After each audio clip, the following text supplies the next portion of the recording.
Yeah, but what is so interesting by raising that question is just to be reminded, fashion isn't something that happens in isolation. No, fashion photography is perceived as something, in a sense, narrow and specific, but actually it is the mirror of a society. It's more than the mirror.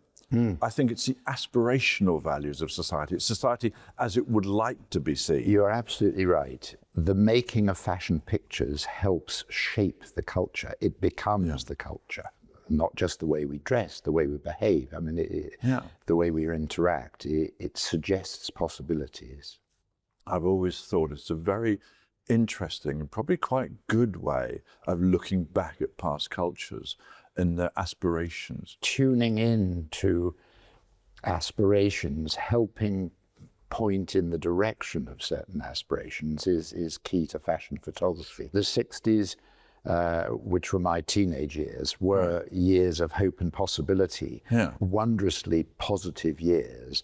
And certain of the most emblematic images from that period in the world of fashion are about youth, a dynamic vision for youth in this new space age, with the emphasis on the youthfulness. If we're thinking London, it's David Bailey. It has to be. Yeah. If we're thinking America, it's still Avedon, dare I say, though I think his golden period was around about 1950, 55. Right.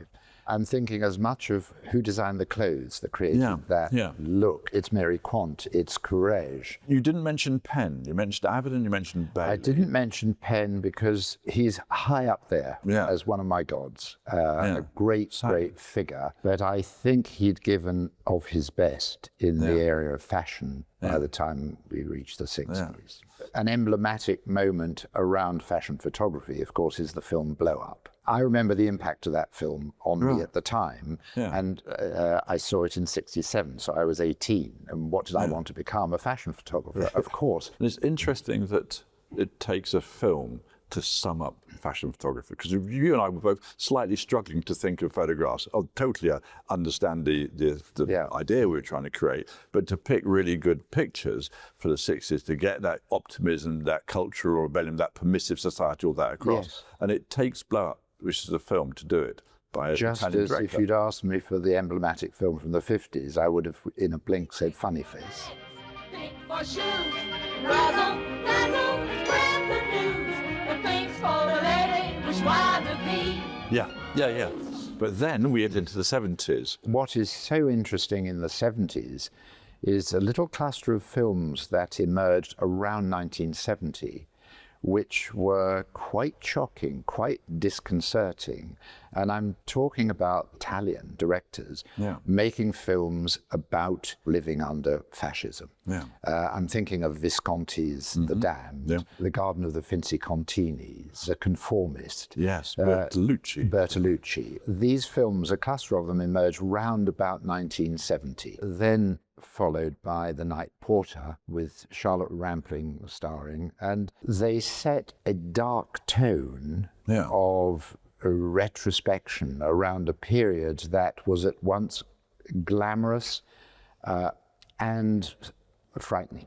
They crystallized a certain look and a certain styling. The long, sleek evening dresses that one might associate with Marlene Dietrich in films from the 30s, a sharply tailored look for men, a grown-up look, as opposed to the youthful look of the 60s. Very much. Everybody suddenly wanted to look glamorous and sophisticated.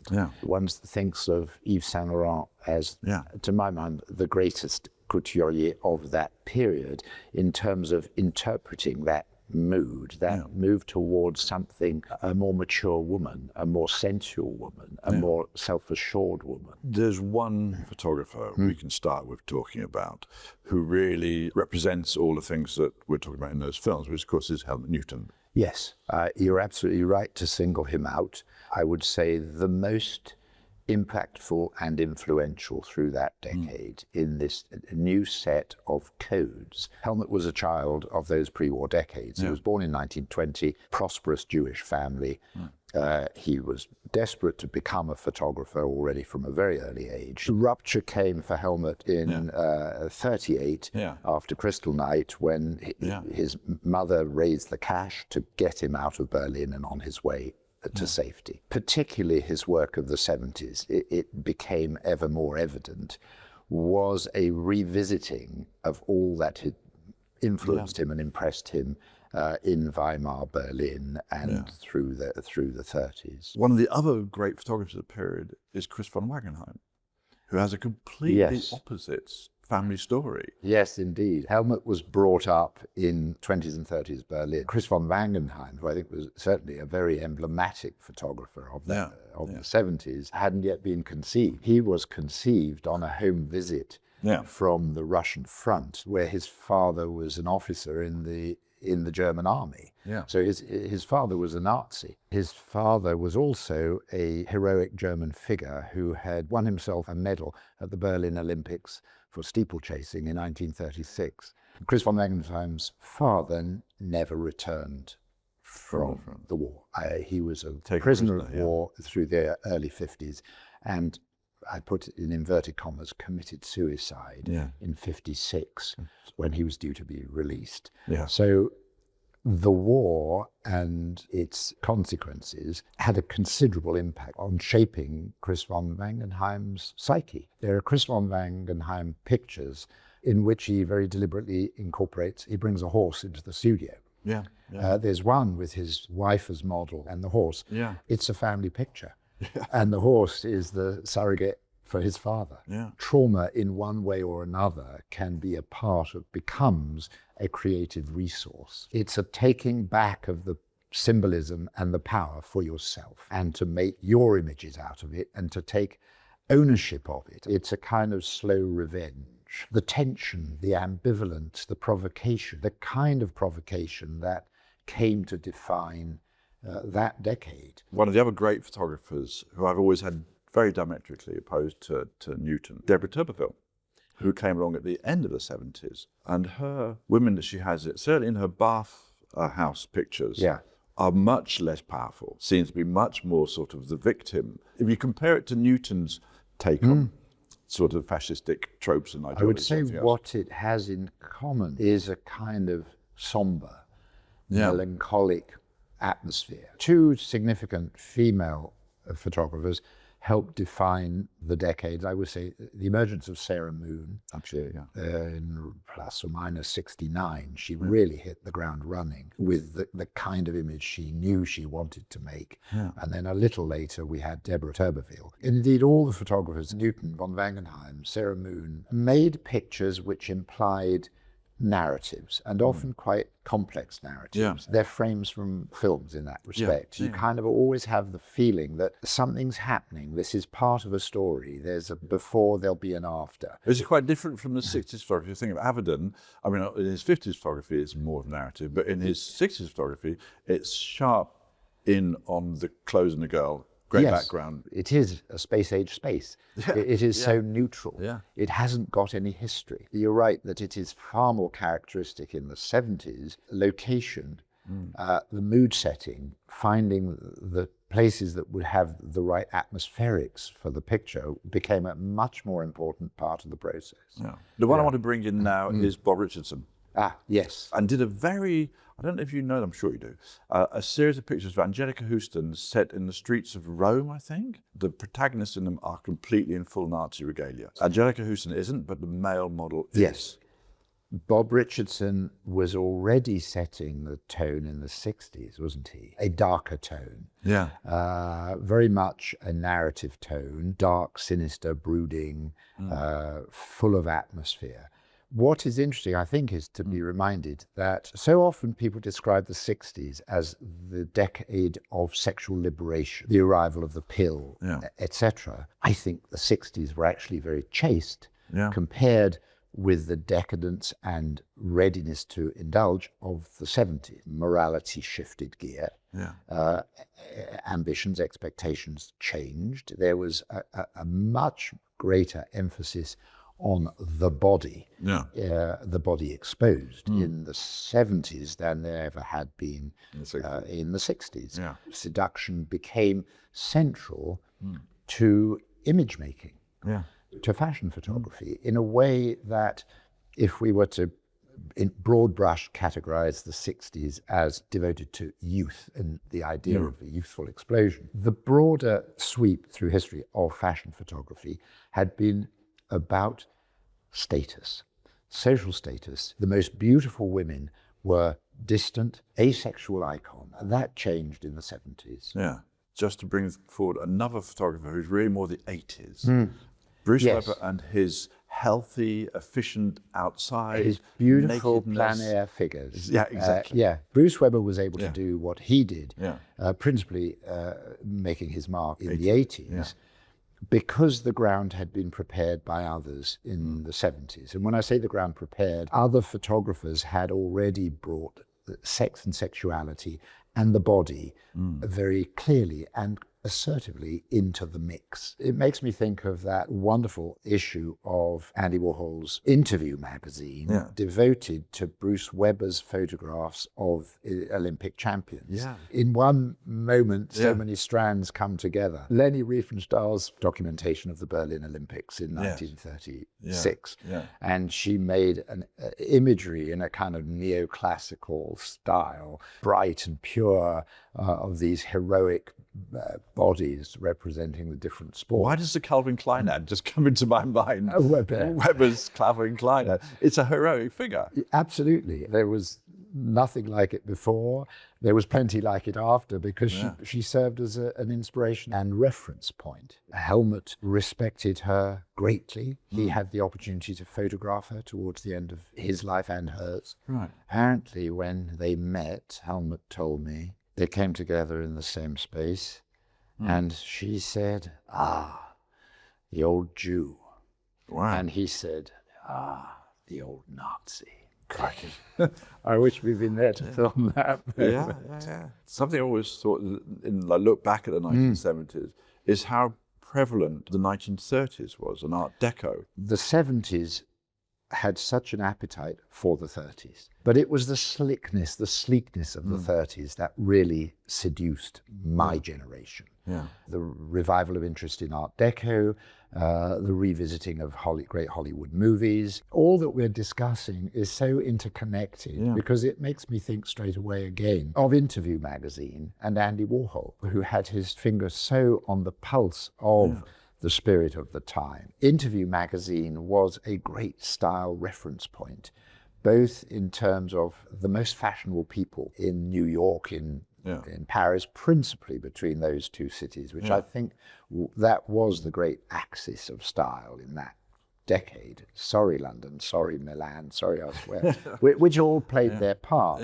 You had Americans visiting Paris, including Andy Warhol and his crowd, Antonio Lopez. The illustrator pitched a camp there for several years.